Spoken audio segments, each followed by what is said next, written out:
Mike. This is the preview. Mike, God damn it. You can still talk to the people that are here on VOD while we wait for the people to show up live. Something we can talk about while we're waiting for these 30 seconds. Mm-hmm. It's Christmas beer season.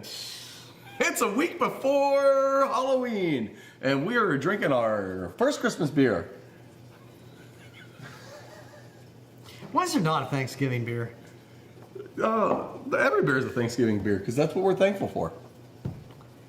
Okay.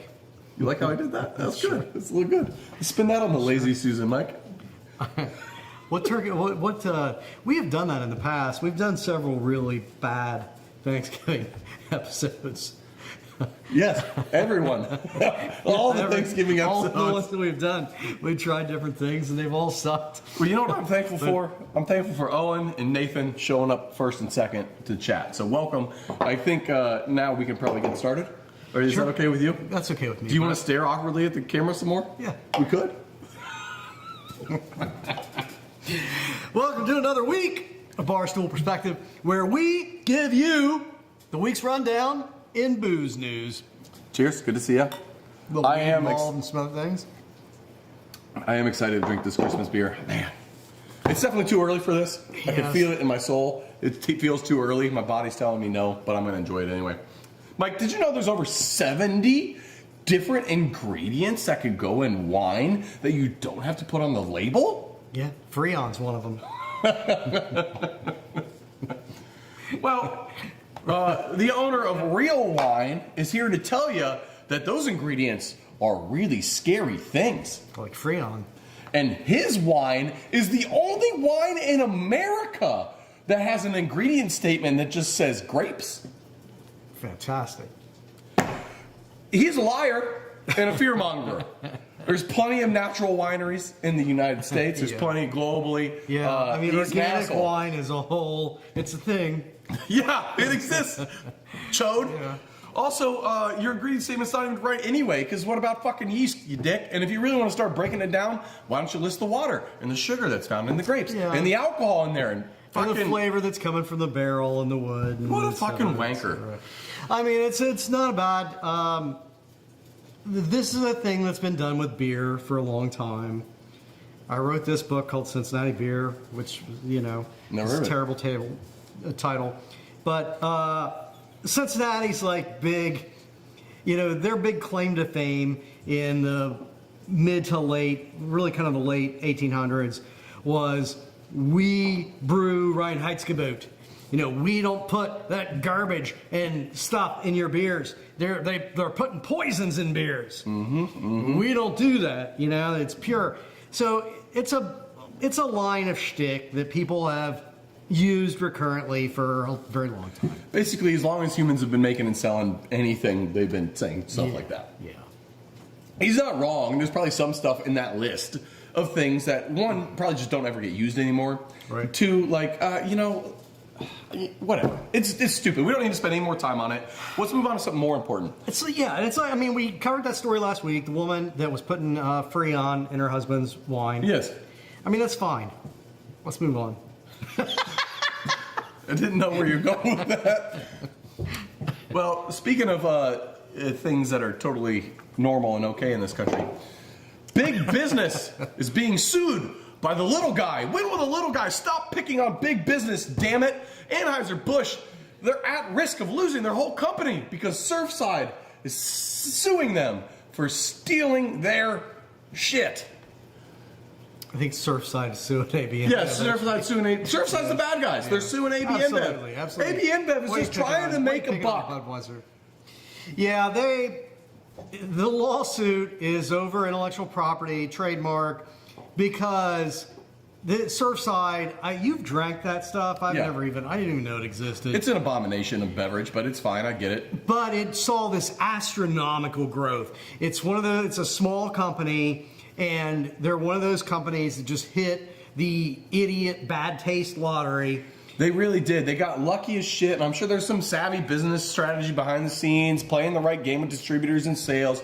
I'm not sure. We're not trying to take away their skill involved, but the initial lottery of the right concoction. There's a lot of luck involved as well. Because the beverage is fucking balls. If you like it, fine. I'm judging you, but fine. A lot of people like it, but it's ass. It's absolute ass.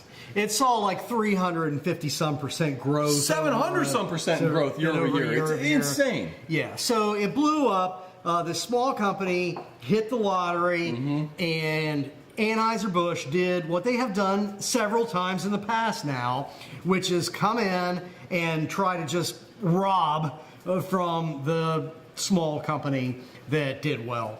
So they have released some equally bad beverage in packaging that is virtually identical. It's called Skimmers, which is similar to Surfside. They both start with an S. They both have beach themes. They both have a bird on the logo. The logo's blue. It's over top of like a sunset on a beach. It's all the same color scheme. Everything about it is basically designed to be a one-to-one ripoff. Yeah. And the flavors are near identical. Because again, I can't stress this enough, the beverage is ass. So it's easy to replicate. And I mean, it's one of those things, well, one of the many flaws of our legal system. Like Jim Cook has that fantastic line that he said several times, it's in our book. He said it when I interviewed him that like, I forget exactly what Anheuser-Busch was doing to him at the time. It clearly was in violation of federal law, but Cook calls up his lawyer and says, you know, I want to sue Anheuser-Busch. And his lawyer says, do you play polo, Jim? And he says, no, what are you talking about? We're not talking about water polo. We're talking about horse polo. Yeah. The rich people polo. Only the ultra rich play yes. polo is the point. Yes. And so his lawyer says back to him, well, if you don't play polo, you can't afford to sue Anheuser-Busch. And I mean, that's a very important lesson. This company, even if they are 100,000% right, Anheuser-Busch still might ultimately win that lawsuit just by virtue of throwing enough money at it. Yeah, a couple things here. I think it's funny that Owen said Surfside hit the U.S. like crap in the 80s, and that's pretty sure. true. Yeah. Noam is nitpicking us and saying that Surfside's not small business anymore because they sold 5 million cases. You're right. However, they started as a small business. Yeah. They started as a, stateside? Yeah, like some Stateside small vodka in Philly. distillery. They were basically nothing. Hit huge on this and took advantage of it. So Yeah. They were like they were like being run out of the back of Patty's pub, I think. Frank was making that vodka. Yeah. Yeah. I mean, you bring up Jim Cook. He's doing the same thing. What do you think Sun Cruiser is? Yeah, well, besides the Surfside knockoff, it even starts with SU. What Sun Cruiser is the one like really successful thing that once great beer company is doing right now, financially successful at least. Yes. They're still making some fantastic beers. Yes. So to your point though, is Surfside going to win? Probably not. Should they win though? 100%. Yeah. Well, speaking of people who should win, Molson Coors is laying off 400 people in the U.S. branch. The American, let me get this right here, American Commercial Organization, part of Molson Coors. Molson Coors is a Canadian company at this point. They're laying off 400 people from their American branch, which is roughly 10% of the workforce. Yeah, well, shocking. I mean, they're seeing Molson Coors is seeing significant sales loss. Like the new numbers are out.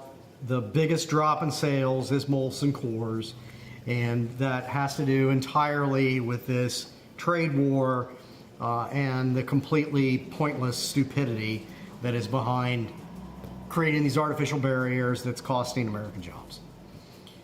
So great, cool. I have nothing else to add. 10 out of 10. What is Molson Coors? So they're cutting this American division. They have also said and done some other things that are disturbing. They're looking at their growth being around seltzers and non-alcoholic stuff. And they own some spirit companies, including one in Kentucky called Blue Run, I think. I'd never heard of it. Apparently it is a, high-end spirits darling. It's pappy-ish in the sense that it sells out in minutes and it costs a bunch of money. They were supposed to be Molson Coors was supposed to be building a like $50-some million facility outside of Georgetown, Kentucky. 51 million, yeah. 51 million outside of Georgetown, Kentucky, which is a pretty small Kentucky town, and it's a cute town. It is. That's not happening. It's not. So all of this expansion with Blue Run, it looks like that is probably dead in the water. What's crazy about that is that we have covered a lot of these Kentucky job losses around bourbon, all related to the Trump taxes. And when you add them up, I mean, it is thousands and thousands and thousands of jobs that are being lost at all these multiple different distilleries. Yeah, so first, Blue Run. Blue Run was basically designed to be an innovation hub for them. They were spending $51 million on a state-of-the-art distillery, and they wanted it to, I want to get these quotes right here, priority brands and must-win initiatives were supposed to come from Blue Run, such as premium mix, or such as like Surfside, shit like that. They wanted this place to be the RTD hub for them. They also said now, after this announcement of laying off 400 people, that they need to focus on must-win initiatives such as premium mixers, non-alcoholic beverages, and energy drinks. All of that says to me is that their leadership has no idea what they're doing, what their purpose is, and what they're going for. They're just like, pick all the things that are hot right now and try to make something that's gonna stick. I wish I could remember the quote because it is the douchiest of corporate nonsense. Like the CEO who talks something about their journey and what they're doing on their journey. And oh my God. Yeah. Well, Mike. Yeah. You got to strategize and fucking synchronize. You have to have strategery, Brett. Yes, yes. I think that what we have learned on our journey here at Brews Guys is that we have to keep innovating. You know, we have to keep figuring out a new way every week to suck less. It's why we've started watching more TikTok, and we're going to start instituting more TikTok things in our feed. We're going to start opening up Pokemon card packs. We're going to wear, we're going to go topless. Yeah, yes. Periodically, we're going to get kicked in the balls. Oh, good idea. I might wear makeup. Sure. I mean, that might get us canceled. And if you sign up for our OnlyFans, I can send you a dick rating video. I'll show you my feet.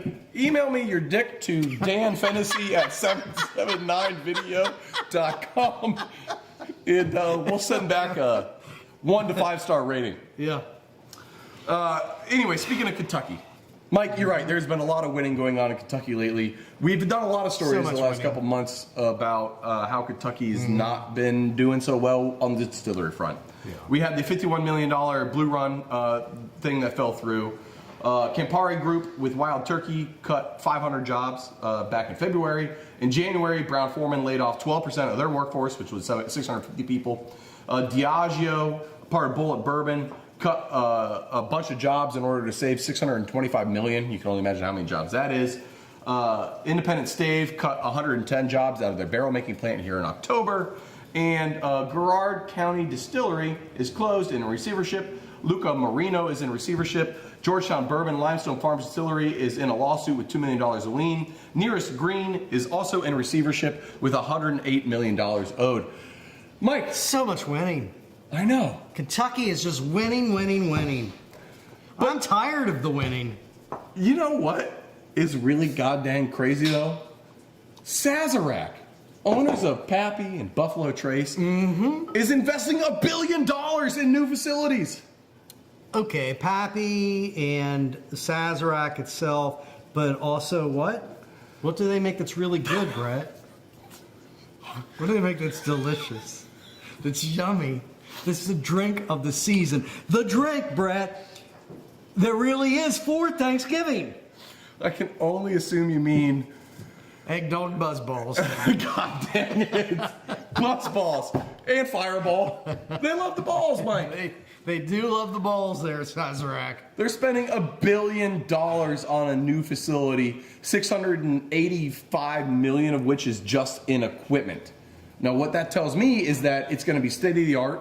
It's going to be automated, which means very few actual jobs. Yeah. And They're going to focus on making bullshit. Because you don't spend that much money on a column still. We have the technology. We know what a column still takes.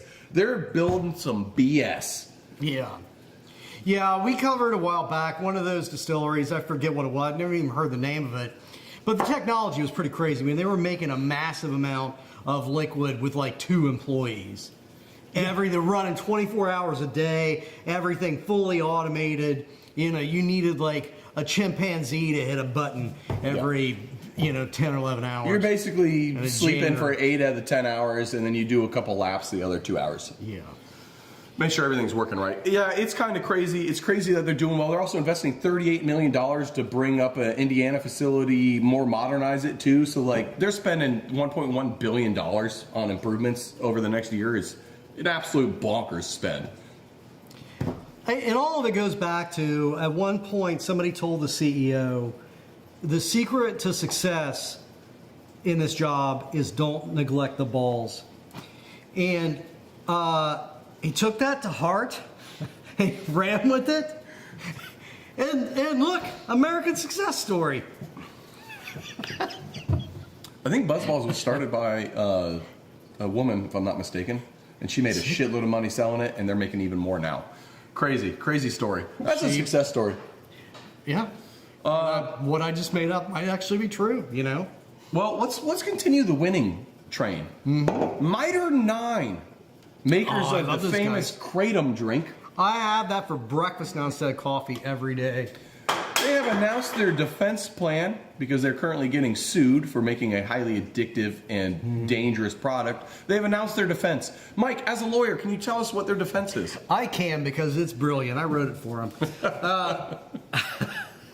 They filed a motion to dismiss where they are claiming that the complaint needs to be dismissed because it is internally contradictory, because it simultaneously claims that they have hidden the fact that their product is highly addictive, and they falsely advertised it, and they have they've whitewashed a bunch of kind of science around it. They know that it's an addictive product, and much like cigarette companies, and deadly, much like cigarette companies, they have intentionally hidden information about health consequences. And at the same time, the complaint says that there is quantifiable proof of how dangerous it is because there are multiple subreddits. There's large online communities talking about how dangerous and addictive it is. Yes, and how it's destroyed their lives. So their legal defense is like, which one is it, dude? Is he going to shit or is he going to kill us? You know, it can't be both. We can't be hiding it if it's all over the internet. We can't be hiding. We can't successfully be hiding how addictive and deadly our product is if there are all these people talking about how it ruined their lives. So I do give them an A for creativity. There's not a lot of products, now that we do some co-packing here at Urban Artifact, there's not a lot of customers we turn down, potential customers. We'll do basically anything. Yeah. There's two things we won't. Yes. There's two things we won't do. One, make beer for other people. That shit just takes too long. I'm not here for it. The other thing is Kratom. The only 2 projects we've ever turned down, ever, have been people asking us to make beer and people asking us to make Kratom. I've never done Kratom, never ingested anything involving Kratom, and I don't want to. I mean, it sounds like a really wicked chemical bath salts type of concoction. I'm not saying booger sugar is something anyone should actively seek out in their life, but it's also not something that I'm terrified to take. Kratom, I don't think there's any upside at all. What could possibly come from that? Ruin? Economic ruin? Personal ruin? Cheap buzz. Well, speaking of cheap shit, Heineken has announced that they're closing, I'm going to pronounce this Polish word wrong, the Zywick Group brewery in Poland that has been open since 1321. 700 years. Second oldest business in Poland. Yes. And it's really the epicenter of this town, this incredibly historic brewery. It's got to be one of the oldest breweries in the world. But Heineken, based on the bottom line, because nothing else matters, Heineken's going to close it. Because a big venture capital bullshit money has determined that human history and a willingness to keep traditions going, which, don't get me wrong, I'll kill a tradition faster than anyone if it's stupid. But keeping this history going for this city, like, god dang, are you kidding me? They're firing all the people and they're selling off the assets. That's venture capital 101 right there. You extract all the value out of it that you can, take all that intellectual capital, you take the brands, you push it somewhere else where it's cheaper, and you sell off the assets and you fuck everyone behind you. We've been on this cycle for a long time now that I think people just assume is the way things work. It's capitalism, that you don't care about anything ever except quarterly profits. And it's just not, I mean, to what end is life? Like, where's the quality of what you're doing to the world, and when does that start to matter? I mean, it's not like this facility that is so culturally rich is really going to hurt Heineken's profit margin. I mean, for Christ's sakes, write it off as marketing. I mean, in America, we love capitalism. And we love all things related to capitalism, especially squeezing the most out of we can Greed. out of labor. But even that Nazi-loving, Jew-hating piece of shit that was Ford understood that if his employees and American citizens could afford to buy cars and luxury goods, then everyone's going to do better. If that piece of shit can understand that fundamental concept, how are we missing it today? I don't know. How is Apple not fucking shitting their pants at the fact that people can't afford to buy their stupid ass phones anymore at $1,200 a piece? The more people can buy your stupid phones, the more they can afford to buy houses and fucking food and other things that are important. Why can't we just take care of the bottom? Because a bigger base makes for a taller pyramid. Fucking duh. Yeah, except the economy worked differently with Ford. I mean, there is now this handful of people, it's like probably literally 20 people, that make nothing but somehow trade all the money. You know, here's some crypto, Brett. Oh, thanks. Here's some AI facility I got for you, Brett. Here's a huge, energy sucking crypto bank bullshit facility. They don't make anything. They don't make anything. They don't do anything. So they don't give a shit. They don't have to sell things to ordinary people because they don't even make anything to sell. Mike, they make value for their shareholders. They do make value for the shareholders through just sheer bullshit. Well, which is definitely sustainable, just like tulip prices in the 1500s. I'm still over leveraged on tulips, Mike. Yeah, I mean, the striped ones, I pay a lot for those. I'll pay a good $5,000 for those, man. How is it that we're so full of shit, yet we can't make any money? What are we missing?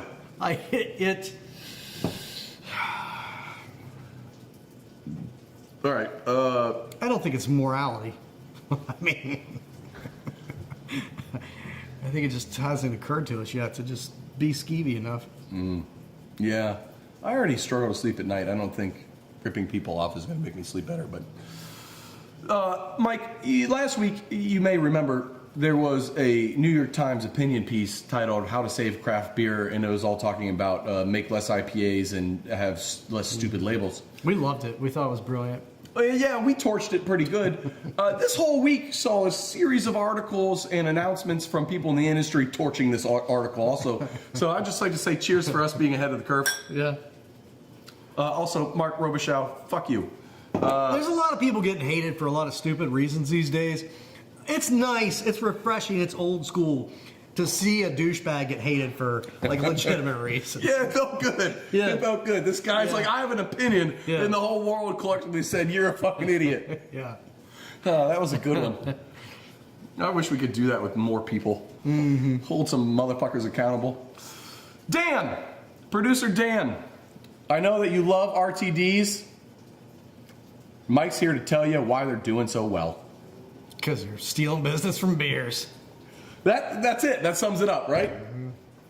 Yeah, there's new stats on that, and I mean it tells us what we already know. But They're really helping to kill the beer business. The interesting thing about this, Gen Z, some degree of millennials, Gen Z in particular, say that they're drinking RTDs other than what they would drink, which would be beer, statistically speaking, because they think it's healthier. They think the RTDs are healthier than beer. Chemical, sugar-filled, false liquor bullshit they think is healthier than hops and yeast and grain and water. Do you know what's in Surfside, Mike? No. It's barely any tea. It's tea flavoring. It's a lot of sugar. Yeah. It's a lot of fake sugar. Usually 2 to 3 different kinds of fake sugar. Yes. It's the worst, cheapest alcohol they could buy. And oftentimes, it's flavorings masquerading as alcohol, or alcohol masquerading as flavorings. Among other things, usually colorants are added. A lot of stuff that's just not, Reinheitsgebot. Yeah. It's not that hard to understand, Yeah. but I think it boils down to this. Gen Z and millennials think it's healthier, but I think what it really is that Gen X and the boomers love beer, and they want to separate themselves from their parents, and so you, under the guise of lying to yourself, tell you it's, oh no, this is healthier. My parents drink that unhealthy beer stuff. I drink the healthy, new age, sciencey Surfside. It's got tea in it. I think that's to be clear, neither one of them are good for you. Yes. But to go back, I mean, it's like, you got like a couple of rails of good, pure cocaine and a couple of rails of Kratom. Which one is better for you? Neither, but I'm definitely sticking with the Coke. I thought you were going to say Kratom. Well, speaking of making things worse, AI is on a warpath finally for the alcohol industry. I've been wondering how it's going to rear its ugly head in this industry, and it's where you probably can guess: sales. Yeah.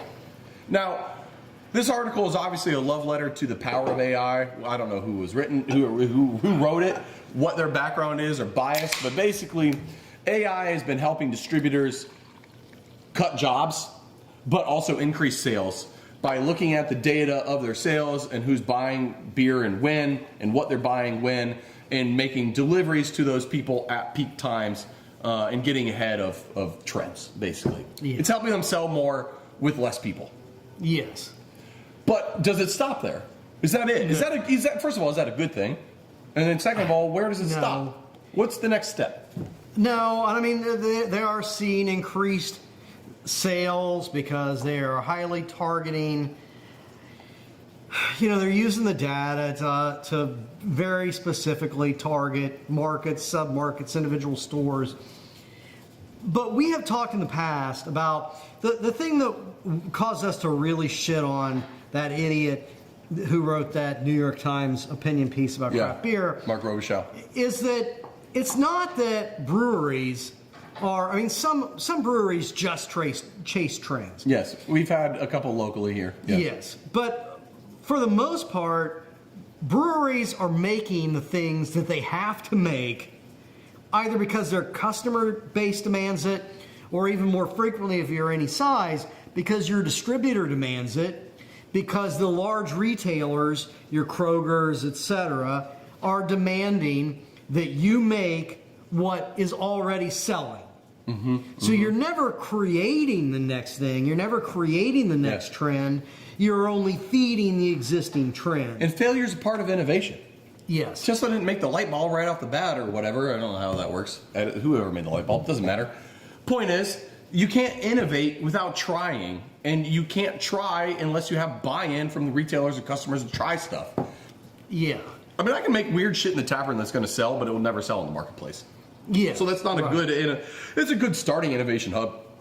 But you need to grow from there. And if the retailer's like, I don't want anything except for IPAs, then like, what do you do? Yeah. Make nothing but IPAs. And I think that AI is only going to highly exacerbate that.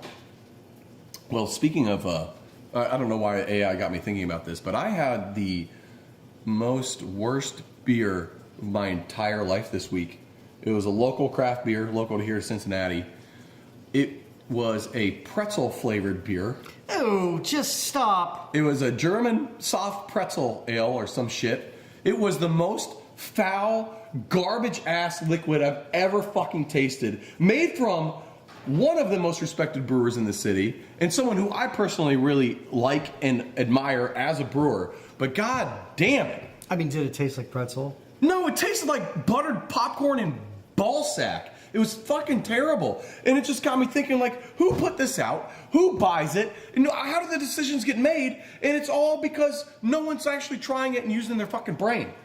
Because if you did, you would think, this is fucking dookie. Dump it. And if I was a beer buyer, why would you ever buy it? It's so bad. But you don't give a shit. You just put things on the shelf that you think are going to sell. Not things that are good. But I know this brewery, Brett, that made a beer that tasted just like pickle juice. They were like the first brewery to do it. And then like a bunch of other people did it. We made that on purpose to be bad, though. We did that to fuck with people in the tap room. It was a joke. It was for us in the brewery. Like, I bet we could get people to drink a pickle beer. Yeah, let's do it. We'll say it's fucking Christmas. But it was very lucrative. And it worked. Yeah. It actually worked better than, like, I don't know. People liked it. So eggs on our face. Who cares? So that pretzel beer may be disgusting, but they may sell the hell out of it. They might, but God, people are no, dumb. listen, the pickle beer is bad only if you don't like the taste of the taste that we're putting in there. It's not objectively an awful experience. Well, It does maybe a very it is. good job of replicating pickle juice. It didn't taste like pretzels, goddammit, Mike. It didn't taste like pretzels. Which I could see how you could do that. Like, I mean, you know, you can. I've had like a really good Helles that tasted very biscuity. Sure. Yeah. Yeah, that's true. But that's a So nice you flavor. should be able to make it pretzely, maybe Yes, a little bit you can. salty. You could. Anyway, Mike, have you ever wanted to cosplay as a migrant laborer? Yes. Great. Well, if you head to Yates Court in Kent, England, you can pay them $45 to pick grapes for a day, and they'll give you a lunch. That's fantastic. Oh my God, I want to do that. You can make I like to feel like the little people, Brett. you can make negative $5 an hour while picking grapes. Last year, I went to West Virginia and I paid $100 to work in a coal mine for like half a day. It was fantastic. That's dumb as hell. It is stupid as hell. How was working in the coal mines? I mean, it was nice. I got a little black lung.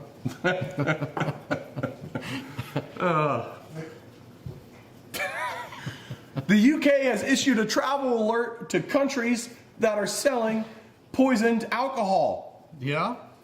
The people in the UK drink so much that the government has to say, stay away from these countries that have bad booze. Oh my Basically, God, what is the warning? Where should I not go? you know, the hotspots like Nigeria and Uganda. Son of a bitch. I gotta cancel that trip? Yes, Mike. Yes, you do. Who the fuck's going there to begin with? I'd watch out for the bullets and the rape and whatnot. I mean, yeah. You know, I don't know anything about that. I know it wasn't high on my bucket list, but I do appreciate, I guess, the UK government looking out for all the alcoholics that are in that country. The issue is this. I mean, this is a global phenomenon. And it speaks to, I think, multiple other implications. There's this big push by the WHO, World Health Organization, not the band. Oh, that's what I was thinking, it was the band. Is that how they killed all those people? They pushed them out the doors? Yeah, don't be fooled again, man. But That was a good deep cut. which should have Kamala Harris's theme song should have been, but I digress. This whole like push to let's end alcohol consumption because it's bad for you, and let's do it by taxing the hell out of it in places and over-regulating the hell out of it. And what we really seem to see from that is this increase in bootleg liquor. And a lot of it is clearly being made by imbeciles because it's killing people. Yeah, so that actually ties in really nicely with the upholding the ban on home distilling in Ohio. Yeah. This was something I was in favor in because I trust myself to do a good job because I understand what's going on there. My senior thesis in college was building a column still, so I think I understand the science of what's going on there, but not everybody does. And as a result, when you're making distilled spirits, that first little bit that comes off in the heads can contain high levels of methanol. You throw that away. Yeah. If you don't throw it away, you can die. And that is the crazy thing about it. And this is my problem with home distilling. First of all, again, it's federally illegal, but there are these states like West Virginia really went in. Yeah, they said it was like state heritage and stuff, which I support. State heritage, I love it. And we're going to celebrate making moonshine. Yeah. And like from a cultural standpoint, I think that's cool. I dig it. And I generally support your right to make whatever you want and put whatever you want into your own body. But all of these cases around the world, you have to be an idiot. It's not like you make some minor error in making this liquor and all of it is going to kill people. It's just you got to pour like the first cup of it out. It's not rocket appliances. But every week around the world, people are dying as a result of it. So do I trust the idiots in Ohio to home distill properly? I'm not really sure that I do. There's a couple things that are important here with this, though, that I think, because there's more nuance here than that. It's not just like these people who are selling the shit that's killing you in fucking Uganda aren't just going down to the store and buying a bunch of sugar and fermenting sugar and distilling it and then like saving that one first bottle of methanol and selling it and killing someone. What's usually happening with a lot of these cases is that they go and buy the cheapest alcohol possible, which is usually denatured alcohol, which has a good bit of ethanol in it, but it's poisoned with methanol. Yeah. You can still that and separate out the good stuff from the bad stuff, but you really got to know what you're fucking doing then. Okay. And then if you are, that's a level of complexity. People died during Prohibition. That same, like it yes. remained. Yeah. Yes, a lot of that's because it's just poisoned by governments and they're trying to back their way into something drinkable, and they don't know what they're doing. You need a thermometer at the very least, so you can tell what the different boiling temperatures are. Regardless, so you think that's stands. probably most of these people, most of these deaths around the world are probably as a result of that. That would trying be my guess. Trying to back out denatured alcohol. That would be my guess. Yes. Just not pouring out that first cup of poison. It's probably both, but I think most of it is the denatured stuff. You don't hear a lot of hillbillies dying in the hills of West Virginia, but you might go blind or whatever. That's to say nothing too about the explosive nature of the whole situation, and how it's not exactly safe at all on any level for kids and stuff like that. So it doesn't. There's a lot of things I think should be regulated, but allowed. And I think much like we got to get a license to drive, you know what? Maybe you have to go take a home distilling class for 6 months, then get licensed by the government. They stamp you, and then, whatever. Every 5 years, you have to take a new test. Probably shouldn't take 6 months, but yeah. Yeah, whatever. I was thinking once a month for 6 months or something. I don't know. Yeah. And I mean, right. I don't think that children should be allowed to drink anything other than bonded, like commercially produced liquor. Yeah, yes.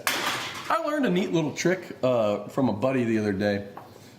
He was with his grandkids, and he had a fresh pour of beer.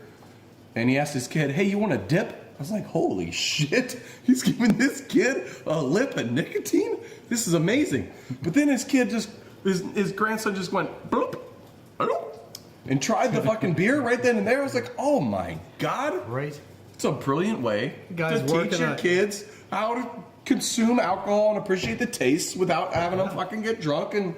Like, I don't know. He's working on a whole new generation. I know, right? Yeah. I thought that was really neat. Yeah. I thought that was cool. Because, everybody's going to be zombies. But everybody has a different opinion on how to, integrate kids into alcohol consumption. Yeah. But I kind of think a slow play, understanding how to consume it safely and not overdo it and respect it is more important than, like, wait till you're 21 and then go whole hog, which is what I did. So, I don't know. I do it... fireball shots with 6th graders.